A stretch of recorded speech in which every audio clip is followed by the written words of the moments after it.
Good morning, everybody. This is Diggs. It's another beautiful day out here in the Pacific Northwest, and today we're going to be talking about everything relating to guilds. That's going to be special things your guild leader can do, which you may not know about, which are pretty important.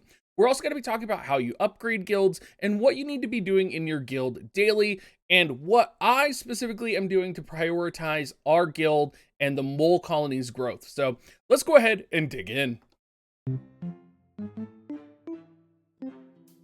Before we get anywhere in this video, I'm first going to point out the most important thing anyone can do in the guild that should be mandatory everywhere is check in at the check-in board, and sometimes you do have to receive your reward and then check in. You should also be coming over here and donating to your guild, and you should be doing all three currencies. That's going to be gold, obsidian, and prisms. If you're wondering where to get obsidian and prisms, you can get them from the adventure. So if you go to challenge here and you go to this adventure menu right here, and if you enter and you pull up the map, you will see there's obsidian here on the map. There's also prisms that show up. And if you see obsidian and prisms, definitely prioritize them. Prioritize prisms the most because prisms are the rarest. Obsidian, you'll stockpile eventually, and you just want a good amount. You're also going to want to come over here to Christine. She will have weekly quests for you, and she will have achievements for you. And our kingdom level is only 10 right now, so I can't talk about what kingdom level benefits we get from 11 on. But if there's anything you're going to get out of this video or take away from this video before we talk about anything special or anything, you know, kingdom leader related, guild defense related, please donate, please check in. Your guild leader will love you for it. So let's talk about kingdom management in general and the different things you can do in the kingdom, because there are a lot of things going on. And you probably, if you're a guild leader or if you're a new member, you may not understand how things interact with each other. So let's talk about donating first. That gold, that obsidian, those prisms that you donate actually go to a kingdom ledger, essentially. And you can see up here, I have a different currency when I do pull up the kingdom tab. I have the gold for the kingdom, and it has a K on it for kingdom. I have obsidian for the kingdom, and I have prisms for the kingdom. So I have three different currencies to both upgrade the kingdom with and to expand the kingdom with. Now, these currencies are used for different things, and probably most notably guild defense. You can reset guild defense with 30,000 obsidian. So if you are wanting to run guild defense times 4, you are going to need to have 90,000 obsidian so that you can reset it 3 times. And that's a weekly requirement. So before you even consider enhancing the buffs or enhancing other parts of your kingdom, keep in mind that guild defense is going to contribute a lot of kingdom EXP to your kingdom. And you are going to be able to reset it with 90,000 obsidian. Now, the kingdom dungeon mechanic that's coming out on Wednesday this coming week can be reset with kingdom gold too, which is a little bit problematic because you basically have these mechanics where, you know, you want to do kingdom defense, you want to do kingdom, dungeon when they come out, but you may not have enough currency to do all of them. So as a guild leader, as guild members, you're going to have to prioritize these things. And this is why it's so important everybody contributes obsidian, prisms, and gold every day, because you need to increase that currency that you're getting. You need to increase your capability to upgrade things, and it can quite easily disappear very quickly or go completely into the wrong things if it's mismanaged. Now, a lot of people have been asking me about Kingdom War, and this is just an example. We went to war with Light earlier today. You can search and declare war on any kingdom. I believe it's over rank 8, and that kingdom can either battle you or they can surrender. Unfortunately, there's no rewards from Kingdom War. Kingdom War, essentially what it does is enable you to PK enemies of another kingdom with no consequence, and this can cause problems. You can, of course, surrender and have protection from that guild for 2 days with 1,000 prisms. But just keep in mind that for right now, this war system, this is just like for fun. This is like, for example, if you wanted to, you know, pit 2 forces together in a really big battle, you could do that. Or if maybe you just wanted to make another guild's life really miserable and not get PK penalty for declaring war on them, you could do that. And you could just constantly declare war on them. And they would constantly have to spend their prisms in order to have them, you not be able to freely PK them. So that's what Guild War kind of does. There is other versions of Guild War coming in the near future, but that's kind of the basic Guild War experience. Now, taking a look at the kingdom itself, we're going to go ahead and take a little spin here. We do have the auction house. Now, the auction house does give you a lot of items. You have a participation reward that you can get from people bidding on items. What a lot of people don't realize, though, is that the guild leader actually has access to a special store that you can put stuff up on the auction house. So if I go to the Lord General store right here, you'll see that I have a lot of items that I can choose to put up on the auction house. That includes anvils at level 12. Weekly, I can put up aromas of focus. So, you know, I could put up a letter of repentance, potentially. I could put up all of these things for people, and I'll just show you guys as an example right here. I'm going to put up all of those common general weapon enhancements. Come over here, and I can choose to bid on them, or I can have other guild members bid on them. You can't set the price, and for 30 silvers, that's quite cheap. But for things like the aromas, that's very good. Now, one of the things to know is that if you're a guild leader, you could plan this out, right?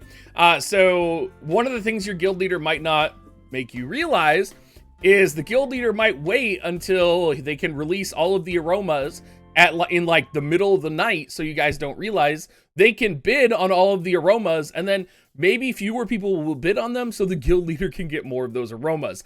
That's absolutely something that can happen. I tested it.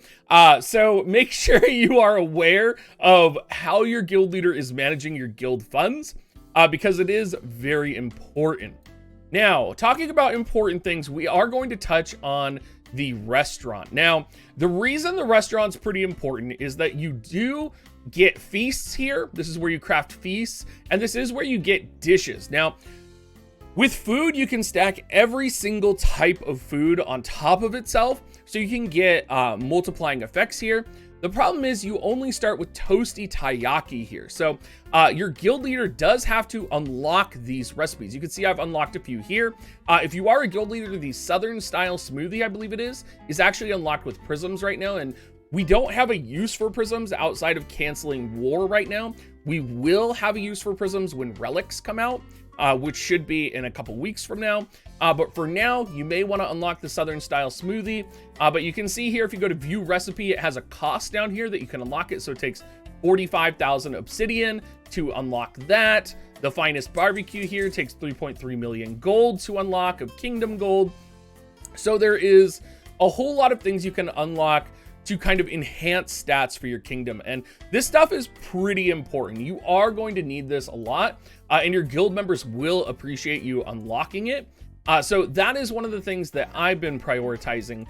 One of the things that I'm not the biggest fan of over here is the theater. The theater does let you set temporary buffs, but you need silver to apply those buffs, and you do have to level the buffs up. So while these buffs may be really good in the future, you can see here that you have like attack up, defense up. You could probably set all 5 if you really wanted to. For me, I'm more focused on the lab manager. So between food and the lab manager are the 2 things that I'm focusing on with the kingdom. So my goal every week for the kingdom is to have enough gold for Kingdom Dungeon 4 times. It's enough to have enough obsidian, which is 90,000 for guild defense 4 times, right? And then it's also important to choose what buffs you want here and to buff them up. So as your kingdom level grows, you get another slot at 15, you get another slot at 20. And the beginner's blessing is the most powerful buff. It is going to give attack 180, defense 180, HP 1200. Very good. The rest of the buffs, though, are very focused on elemental effects. I focused on unlocking protection's blessing first, just because I think universally attack and defense and HP are going to be good. You do have access to other buffs like master transport skill, enhanced tower attack, research weak points. I'm not too interested in these.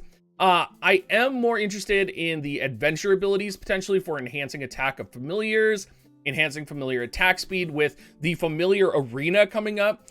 This is going to be particularly important. But again, these buffs take obsidian, so very important to kind of play it by ear.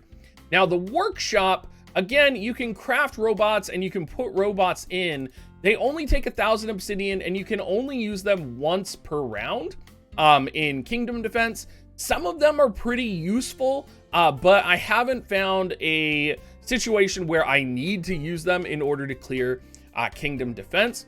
It should also be noted with Kingdom Defense in particular, you don't need to actually clear it in order to get the rewards. So if you are doing tier 1 and you're like, oh, we can clear tier 1, but we can't clear tier 2. You want to spam tier 2 in your guild because you will get more guild EXP for your guild than you would if you spam tier 1.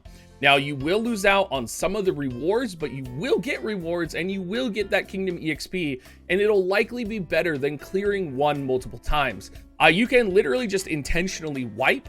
You can go and drag monsters and blow up your own crystal if you can't clear tier 2. And you can literally be done with 4 Kingdom Defenses in like 5 minutes that way.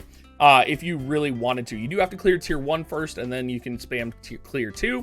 But for those that can't clear tier 2, in your guild, you are going to want to spam tier 2 to get better Kingdom EXP. It's almost double the Kingdom EXP.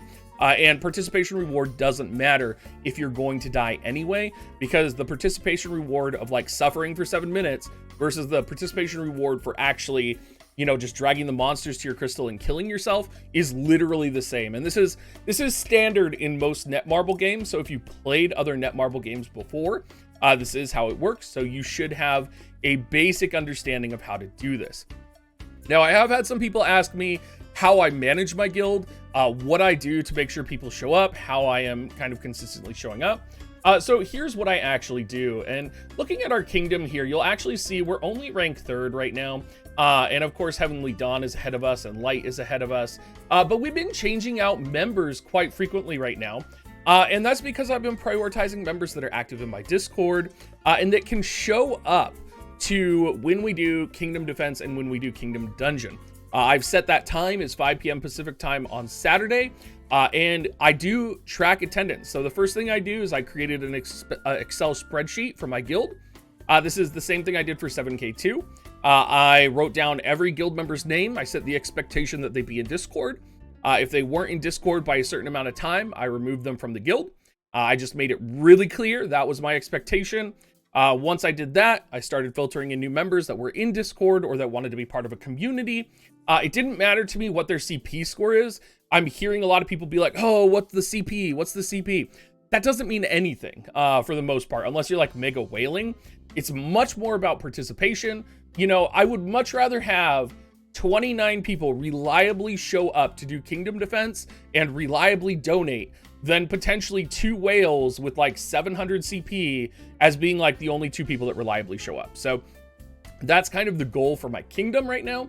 I am updating it. I do keep track of attendance for people who are not showing up to Kingdom Defense or Kingdom Dungeon. Again, I'm very compassionate, so it's like, if you can't show up, just talk to me, let me know. But, you know, it's one thing to just not show up and not tell me. It's another thing to, you know, tell me, hey, I got a wedding this weekend, I can't be there, right?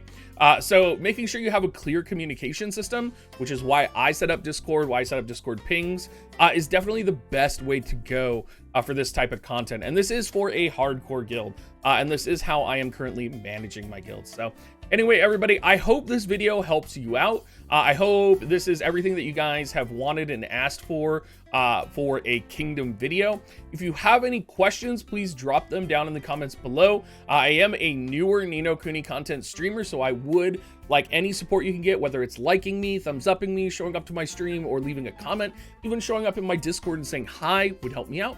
And you guys, thank you so much, and have a great rest of your day.